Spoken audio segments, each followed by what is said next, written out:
بسم اللہ الرحمن الرحیم الحمد للہ والصلاة والسلام علی سیدنا محمد وعلی آلہ واصحابہ اجمعین. الحمد للہ والصلاة والسلام علی سیدنا محمد وعلی آلہ واصحابہ اجمعین.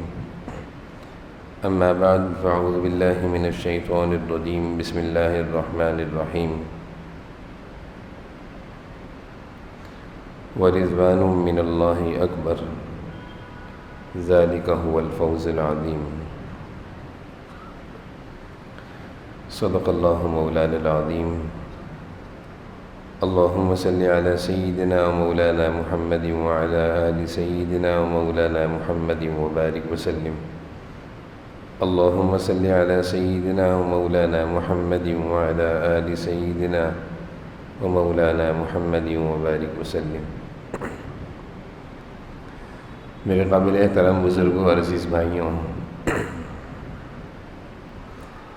رمضان کا مبارک مہینہ بڑی تیزی سے گزر رہا ہے. خوش نصیب انسان ہیں، خوش نصیب لوگ ہیں جو اس مہینے کی بہاروں سے فائدہ حاصل کر رہے ہیں. عبادات کا اہتمام، گناہوں سے بچ کر اللہ کے قرب کو حاصل کرنے کی کوششیں کر رہے ہیں. تھوڑی سی محنت، تھوڑی سی کوشش، تھوڑی سی فکر اور تھوڑا بہت نظام الاوقات کے ساتھ اگر اس ماہ کو گزار لیا جائے تو اللہ تعالیٰ کا بڑا فضل، اللہ کی رحمتیں متوجہ ہو جاتی ہیں اور زندگی میں نمایاں تبدیلی اور زندگی بدلتی ہوئی نظر آ جاتی ہے.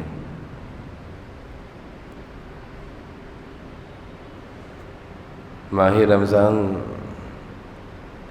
یہ ماہ تربیت ہے.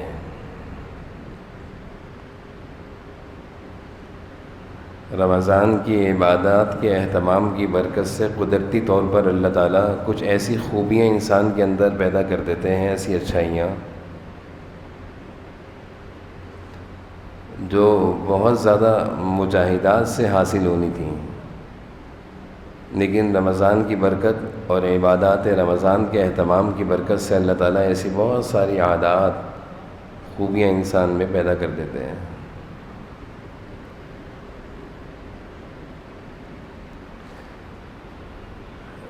رمضان کی عبادات اور عادات میں سے ایک بڑی خوبی اور ایک بڑا مطالبہ جو اہل ایمان اور اہل اسلام سے ہے کہ انسان اپنے اللہ کی مرضی کو، حکم کو پہچاننے والا بن جائے اور اس کے مطابق زندگی گزارنے والا بن جائے. جس خوش نصیب کو رمضان کی برکتوں سے اور اس ماہ مبارک ماہ تربیت کی برکت سے جس کو یہ چیز نصیب ہو جائے کہ اس وقت میرے اللہ کی مرضی کیا ہے، اللہ کا حکم کیا ہے، اللہ کی منشا کیا ہے،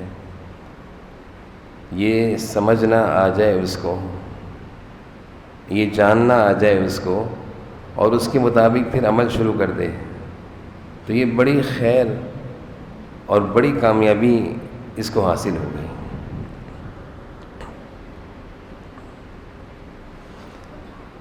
اللہ کی مرضی اور منشا کیا ہے؟ یہ گھر میں ہے. اللہ کا اس وقت حکم اور مرضی منشا یہ ہے کہ اہل و عیال کے حقوق ادا کرو، حسن سلوک کرو. یہ بازار و کام کاروبار میں ہے، حکم یہ ہے کہ رزق حلال طریقے سے کماؤ، حرام سے بچو.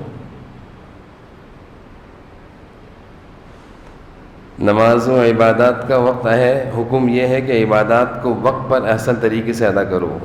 منشا الہی، منشا نبوی، مزاج شریعت اللہ تعالیٰ کے حکموں کو پورا کرو، رسول اللہ صلی اللہ علیہ وسلم کے طریقوں پر چلو، بندے و خدا پر ظلم زیادتی نا انصافی نہ کرو، یہ منشا الہی ہے. اس کو کہتے ہیں منشا الہی، منشا نبوت، منشا مزاج شریعت، کہ یہ مزاج ایک انسان کا اس مبارک رمضان کی فضاؤں کی برکت سے، اس تربیت کی برکت سے بن جائے تو اس کو بڑی خیر حاصل ہوگی. تمام انبیاء علیہ السلام، گھڑی چلا دو پیچھے سے، تمام انبیاء علیہ السلام کی تعلیمات کا نچوڑ، حضرات انبیاء اور جناب نبی کریم صلی اللہ علیہ وسلم کی تعلیمات کا نچوڑ یہی تھا کہ اپنی امتوں کو، اپنی قوموں کو اس پر لا کر کھڑا کرتے تھے کہ اللہ کی مرضی پتہ چل گئی ہے، اللہ کی منشا پتہ چل گئی ہے، بس اس پہ چل پڑو، اس پر زندگی بسر کرو. حضرات انبیاء علیہ السلام نے بھی یہی محنت کری اور جناب نبی کریم صلی اللہ علیہ وسلم کی تعلیمات کا بھی یہی نچوڑ تھا.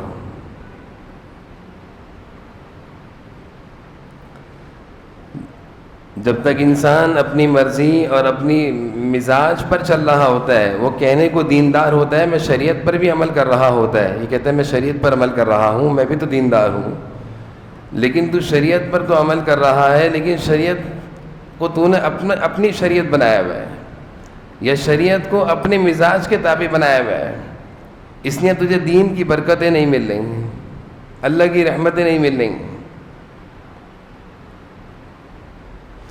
جو اللہ کی شریعت ہے، اللہ کا دین ہے، اللہ کے نبی صلی اللہ علیہ وسلم کی لائی ہوئی شریعت ہے، اس کے مطابق اپنے مزاج کو بنانا، موقع موقع کے اللہ کے حکموں کو جاننا، منشا کو جاننا، اللہ کے نبی کے طریقوں کو جاننا، اس کے مطابق زندگی کو ڈھالنا، بڑی خیر حاصل ہو گئی، اس کو بڑی خیر حاصل ہو گئی.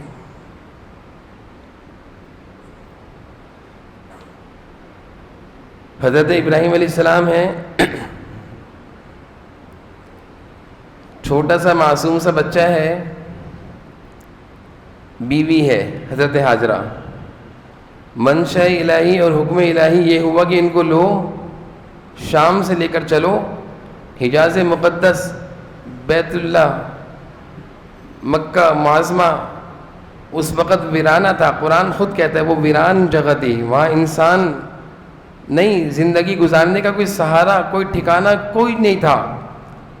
منشا الہی، حکم الہی، مرضی الہی یہ تھی کہ ابراہیم ان کو لے جا کر وہاں چھوڑ کر آ جاؤں. کہاں چھوڑ رہے ہوں؟ بیوی بول رہی ہے، جنگل میں، ویرانے میں، یہاں تو پانی بھی نہیں ہے، انسان بھی نہیں ہے، کس کے سہارے چھوڑ رہے ہو؟ ابراہیم ہے، اللہ کی منشا کو پورا کر رہے ہیں، مرضی الہی کو پوری کر رہے ہیں. جواب نہیں دینا، کہیں حکم الہی کی خلاف ورزی نہ ہو جائے. ابراہیم کس کے سہارے چھوڑ رہے ہو؟ خاموش. ایسا کیوں کر رہے ہو؟ خاموش. وہ بھی حضرت حاجرہ تھیں، نبیوں کے گھر کی خواتین تھیں. ایک دم سوال کا انداز بدل کے کہنے لگے، اللہ امرنی، اے ابراہیم کیا اس طرح کرنے کا اللہ نے حکم دیا ہے؟ کیا اللہ کی مرضی یہی ہے؟ حضرت ابراہیم نے سر ہلایا، جی ہاں، مجھ سے کچھ نہیں کہا، سر ہلایا.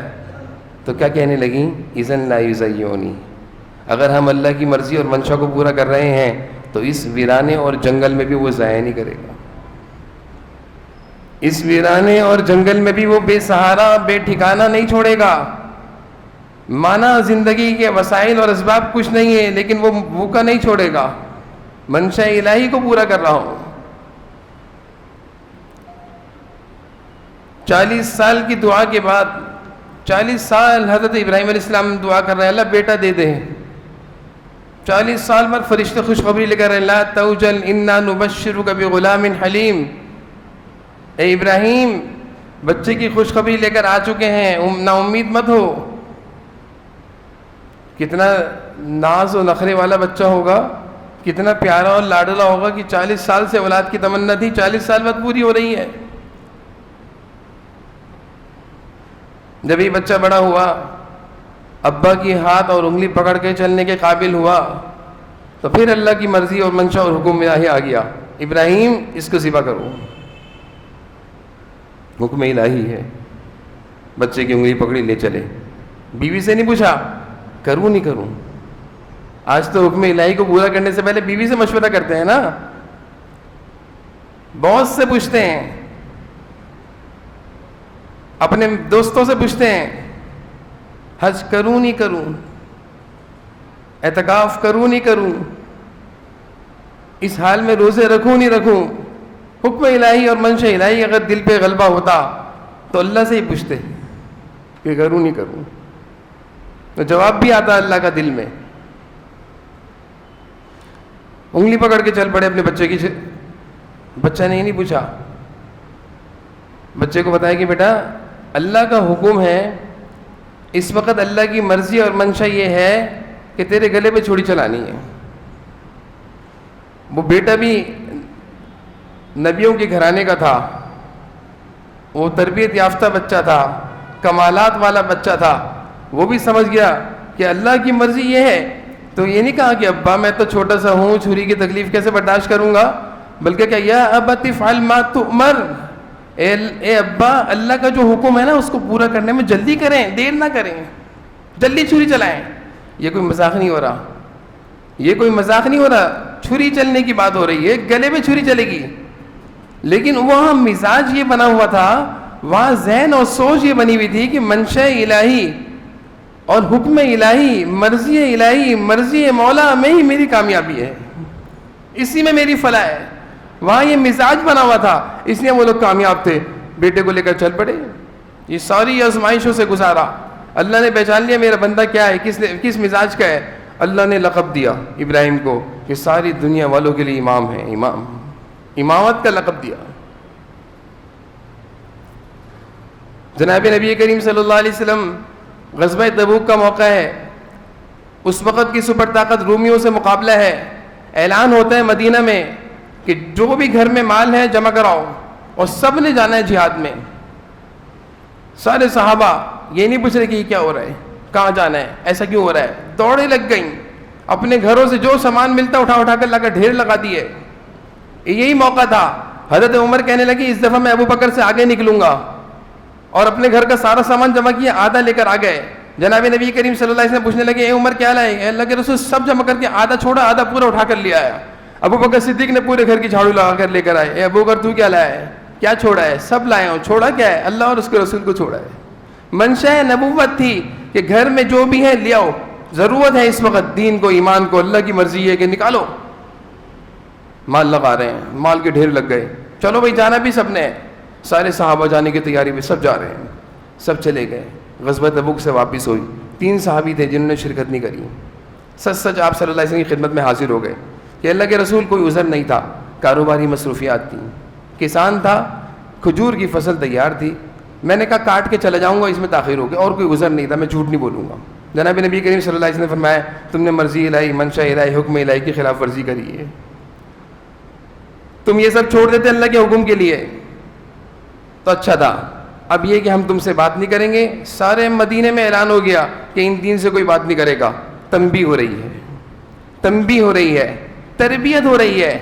غصے کا اظہار نہیں ہو رہا، تنبیہ ہو رہی ہے، تربیت ہو رہی ہے کہ یہ مزاج تو شروع سے بنایا جا رہا ہے کہ حکم الہی، مرضی الہی، منشا الہی جو ہو اس کو پورا کرنا ہے. اس کے آگے دکان، کام، کاروبار، ملازمت کو نہیں دیکھنا. یہ نہیں دیکھنا میرے دکان کا کیا ہوگا، میرے کام کا کیا ہوگا. حکم الہی تھا کہ نکلو. کیوں نہیں نکلے؟ کوئی ان سے بات نہیں کرے گا. بیویوں کو بھی حکم دے دیا ان سے دور ہو جاؤ. وہ 3 صحابی مدینہ کی گلیوں میں گھوم رہے ہیں، کہہ رہے ہیں ہم کسی کے پاس سے گزرے ایسا لگے کوئی ہمیں جانتا ہی نہیں ہے. کوئی بھی جگری دوست، کہہ رہے میرے بہت گہرے دوست تھے، وہ بھی مجھ سے بات نہیں کر رہے. میں ان کے پاس گیا اپنا دکھ سکھ سنانے کے لیے. وہ صحابی کہتے ہیں وہ میرا گہرا دوست تھا لیکن وہ بھی بات نہیں کر رہا. کیوں؟ اس کو بھی حکم الہی مل گیا تھا، حکم رسول کہ ان سے بات نہیں کرنی. ایسی پابندی تھی. کوئی بات نہیں کر رہا، کوئی نہیں مل رہا. اللہ تعالیٰ یہ سارا منظر دیکھ رہے ہیں. آسمانوں سے آیتیں اتری وَعَلَى الثَّلَاثَةِ الَّذِينَ خُلِّفُوا وَظَنُّوا أَن لَّا مَلْجَأَ مِنَ اللَّهِ إِلَّا إِلَيْهِ ثُمَّ تَابَ عَلَيْهِمْ لِيَتُوبُوا إِنَّ اللَّهَ هُوَ التَّوَّابُ الرَّحِيمُ. ان کی توبہ ہم نے قبول کر لی ہے. انہوں نے صدق کے دل سے توبہ کر لی کہ آئندہ حکم الہی پر، منشا الہی پر، منشا نبوت پر، مزاج شریعت پر چلیں گے. توبہ قبول. تنبیہ کی جا رہی تھی. توبہ جیسے قبول ہوئی سارے صحابہ گلے لگا رہے ہیں. اب سے پہلے حکم تھا ان سے بات نہیں کرنی, حکم الہی کو پورا کیا جا رہا تھا. اب توبہ قبول ہو گئی, سب گلے مل رہے ہیں, کیسے ہو, مبارک ہو, توبہ قبول ہو گئی. میں جو بات سمجھانا چاہ رہا ہوں, اللہ کرے ہماری سمجھو میں یہ بات بیٹھ جائے کہ آج ہم نے اپنے مزاج کو شریعت سمجھ رکھا ہے, اپنی چاہت کو شریعت سمجھ رکھا ہے, جہاں دل میں آیا وہ کر لیا, جیسا چاہا کر لیا, پھر کہتے دین کی برکتیں نہیں مل رہی. ہم بھی تو مسلمان ہیں, ہم بھی تو نماز پڑھتے ہیں, ہم بھی تو روزہ رکھتے ہیں, وہاں سے ایسا کیوں ہوتا ہے؟ آپ صلی اللہ علیہ وسلم کے دنیا سے جانے کا وقت ہے, دنیا سے پردہ فرما رہے ہیں, آخری وقت ہے. آپ نے ایک لشکر تیار کیا غزوے کے لیے, چھوٹی سی جماعت جہاد کے لیے کہیں بھیجنی تھی, کسی دینی مہم کے لیے. اسی دوران آپ کی طبیعت ناساز, اور اسی میں آپ دنیا سے پردہ فرما رہے ہیں. حضرت ابوبکر صدیق رضی اللہ عنہ نے ساری ذمہ داریاں سنبھالی. جیسے ہی ذمہ داری سنبھالی وہی مزاج شریعت, مزاج نبوت ذہن میں آ گیا. کہا کہ جو لشکر میرے نبی نے تیار کیا تھا, میرے نبی کی مرضی یہ تھی کہ وہ لشکر نکلے, وہ نکلے گا. سارے صحابہ ابوبکر صدیق رضی اللہ عنہ کے ارد گرد جمع ہے کہ ابوبکر تدفین کا مسئلہ ہے, جنازہ نبی کا مسئلہ ہے, سعادت مل جائے گی, جنازے میں تدفین میں شامل ہو جائیں گے, آپ ان لوگوں کو سعادت سے محروم کر رہے ہیں. ابوبکر کہہ رہے ہیں تدفین اور جنازہ نبی اس سے بہتر اور بڑا کام اس وقت یہ ہے کہ منشا نبی, مرضی نبی کو پورا کرو, نکل جاؤ یہاں سے. اس جماعت کو روانہ کر کے میں سکون سے بیٹھوں گا, اس سے پہلے میں سکون سے ہی بیٹھوں گا. نکال دیا ان لوگوں کو. جس کام کے لیے جناب نبی کریم صلی اللہ علیہ وسلم نے یہ لشکر تیار کیا تھا, اپنی زندگی کے آخری اوقات میں وہ لشکر ابھی نکلے گا, نکالا. کیوں؟ ابوبکر صدیق مزاج نبی اور مزاج شریعت کو جانتے تھے کہ یہی حکم ہے, یہ نہیں کہ نماز جنازہ پڑھ لیں گے ثواب زیادہ مل جائے گا, نبی کا آخری دیدار کر لیں گے ثواب زیادہ مل جائے گا, تدفین میں شامل ہو جائیں گے ثواب زیادہ مل جائے گا. نہیں, اس وقت کا حکم ثواب اس میں ہے کہ نکلو, نبی کی مرضی یہ تھی کہ نکالو لشکر کو. آج افسوس سے کہا جاتا ہے کہ ہم شریعت کی کوئی بات کسی کو بتائیں تو وہ سوچتا ہے میں گھر والوں سے پوچھوں گا. بہت سارے شریعت کے احکامات ہماری طرف دن بدن متوجہ ہوتے ہیں, حکم الہی, مرضی الہی, منشا الہی, اللہ کی مرضی منشا ہمارے سامنے آتی ہے, ہمارا نفس, ہماری چاہت, ہماری طبیعت رکاوٹ بن جاتی ہے کہ میں کروں نہ کروں, کروں نہ کروں. میں اس تفصیل میں نہیں جاتا, اللہ کی مرضیاں کیا کیا ہیں, لمبا موضوع ہے, لیکن میں رمضان کے آخری عشرے میں اللہ کی مرضی اور منشا کی وضاحت کر کے اپنی بات ختم کروں گا. اللہ کی مرضی, اللہ کی منشا, جناب نبی کریم صلی اللہ علیہ وسلم کی مرضی, مزاج, آپ کا شوق, آپ کی عادت, آپ کی لگن, آپ کی فکر یہ تھی کہ آخری عشرے میں مرد مسجد میں اعتکاف کریں, خواتین گھروں میں اعتکاف کریں. یہ آپ کی مرضی تھی. میں احادیث کی روشنی میں اور پورے اعتماد کے ساتھ اللہ تعالیٰ پر بھروسہ کرتے ہوئے بھی یہ بات عرض کر رہا ہوں, بغیر کسی مجبوری یا اپنی عادت بد کی وجہ سے زندگی میں کبھی بھی اعتکاف نصیب نہیں ہو. یہ زندگی کا بد نصیب انسان ہے, یہ بد نصیب انسان ہے. جس نبی کے ہم ماننے والے ہیں اس نبی نے زندگی میں کبھی اعتکاف چھوڑا نہیں ہے, اور جس نبی کی ہم شفاعت کی امید رکھتے ہیں اور ہم نے کبھی اعتکاف کیا نہیں ہے. کاروبار ہے, مزاج شریعت یہ, اللہ کی مرضی یہ تھی کہ رمضان میں کاروبار نہ ہو, کھانا کمانا نہ ہو, کھانا کمانا نہ ہو. یہ رمضان کے مہینے کا مقصد تھا. آج ہم نے اس مقصد کو بلا دیا ہے, بھول دیا. آج یہ مہینہ سب سے زیادہ کھانے اور کمانے کا بنا ہوا ہے, سب سے زیادہ کھانے کمانے کا مہینہ بنا ہوا ہے. کیسے ہم کامیاب ہوں گے؟ آپ صلی اللہ علیہ وسلم نے زندگی میں اعتکاف کیا, آخری عشرہ شروع ہوتا تھا, آپ گھر سے الگ ہو جاتے تھے, خواتین کو کہتے تھے گھر میں اعتکاف کرو. 1 سال اعتکاف کا ناغہ ہوا, اگلے سال 20 دن کا اعتکاف کیا کہ پچھلے سال کے 10 دن کی بھی قضا کروں گا. اب بتائیں, مزاج نبی اور اللہ کی منشا کو سمجھانے کے لیے میں نے اتنی لمبی تمہید مانی. میں اس تفسیر میں نہیں جاتا کہ اللہ کے کتنے سارے حکموں میں ہم کوتاہی کرتے ہیں. میں اس موقع کی بات کر رہا ہوں کہ اس وقت اللہ کا کیا حکم ہماری طرف متوجہ ہو رہا ہے. میں اگر کسی سے کہتا ہوں کہ تراویح پڑھ لیا کرو تو وہ ہنستا ہے, وہ ہنستا ہے. سنت تو ہے, فرض واجب تو نہیں ہے. ابے سنت ہے, سنت کا مطلب مزاج نبی ہے. تو سنت کو مذاق سمجھ کے, معمولی سمجھ کے چھوڑ رہا ہے. تجھے یہ نہیں پتا کہ حضور صلی اللہ علیہ وسلم فرما رہے من قام ایمانا و احتسابا غفر له, جس نے ایمان اور احتساب کے ساتھ تراویح کی سنت ادا کری اس کے سارے گناہ معاف. تجھے گناہ معاف نہیں کروانے تو سنت کیا کہ چھوڑتا ہے؟ اندیشہ کفر ہے سنت کو معمولی بتانے کی وجہ سے, کہ یہ سنت کو معمولی بتا رہے ہیں. سنت تو ہے, حضرت مولانا یوسف کاندھلوی رحمۃ اللہ علیہ ایک شخص یوں کر کے ہاتھ دھو رہا تھا، حکم یہ کہ یوں سنت یہ طریقہ ہے، یوں ہاتھ دو. حضرت نے جا کر اس نوجوان سے کہا بیٹا سنت یہ ہے ایسے ہاتھ دھونا، ایسے ہاتھ دھونا خلاف. اس نے کہا سنت تو ہے، کیا ہو گیا؟ حضرت نے فرمایا تیرا یہ جملہ اور تیرا یہ انداز اندیشہ کفر ہے، کلمہ پڑھ لے. تو نے سنت کو معمولی سمجھا، حقیقی سمجھا. توبہ استغفار. ذرا سی گستاخی کفار کر دیں تو ساری دنیا کے وبیلا مسلمان مچا دیتے ہیں، اور خود جو اتنی گستاخیاں جناب نبی کریم صلی اللہ علیہ وسلم کی سنتوں کے ساتھ کر رہے ہیں، اس پر کوئی پکڑ ہی نہیں ہے. سنت تو ہے. خدا را میں پھر مزید تفصیل میں نہیں جاتا، میں صرف اپنی بات کی طرف آتا ہوں کہ اعتکاف کی سنت کو اس دفعہ خدا را سمجھتے ہوئے اس دفعہ کر لیں. اس دفعہ اعتکاف کی سنت کو ادا کر لیں. اپنے اپنے محلے کی مسجدوں کو، اللہ کے گھروں کو آباد کریں. پھر وہ اعتکاف کی حکمتیں کیا ہیں، اعتکاف کے فوائد کیا ہیں، وہ الگ موضوع ہے. ابھی وقت ختم ہو چکا ہے. میں آپ لوگوں سے اللہ کے بھروسے پر اتنی ساری بات کرنے کی بات، امید اور اللہ کی ذات سے امید رکھتے ہوئے میں ایک ارادہ لینا چاہتا ہوں. اعتکاف کریں گے سارے انشاءاللہ، اعتکاف کریں گے سارے انشاءاللہ. اپنے گھر کی خواتین کو بھی ترغیب دیں گے. اعتکاف کے موضوع پر کتابیں بھی ہیں، علماء کے بیانات بھی ہیں، ان کو بھی پڑھیں اور علماء سے پوچھ بھی لیں طریقہ، خواتین کو بتائیں، اور اس رمضان کے آخری عشرے کی اللہ کی مرضی منشا کو پورا کر دیں. میں اللہ کی ذات پر بھروسہ کرتے ہوئے کہتا ہوں انشاءاللہ اللہ کے اس حکم کو پورا کرنے پر اللہ کتنی ساری رحمتیں برکتیں دیں گے، اس کا اندازہ ہم نہیں کر سکتے. اللہ تعالیٰ سے دعا ہے کہ اللہ تعالیٰ ہم سب کو جو کچھ کہا سنا اس پر عمل کی توفیق نصیب فرمائے.